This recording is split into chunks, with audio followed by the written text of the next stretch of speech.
છોટાઉદેપુર જિલ્લા સહિત સર્વેને happy monsoon. Chhota Udepur નગરમાં સર્જાયા આહલાદક દ્રશ્યો। મોડી રાત્રેથી છોટાઉદેપુર જિલ્લામાં મેઘરાજાનું આગમન। વરસાદી માહોલ સર્જાતા વાતાવરણ ખુશનુમા બન્યું।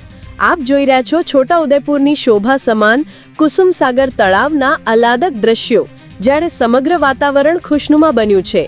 છોટાઉદેપુર જિલ્લામાં ગત રોજ મોડી રાત્રેથી વરસાદની શરૂઆત થઈ છે ધીમી, જ્યારે સમગ્ર પંથકમાં વરસાદ વરસી રહ્યો છે। જ્યારે ભારે ગરમી અને ઉકળાટ બાદ વરસાદની શરૂઆત થતાં તમામે રાહતનો શ્વાસ લીધો। જ્યારે સમગ્ર પંથકમાં ઠંડક પ્રસરી જતા ભારે આનંદ ફેલાયો છે। ખેડૂતો પણ ખુશખુશાલ જોવા મળી રહ્યા છે।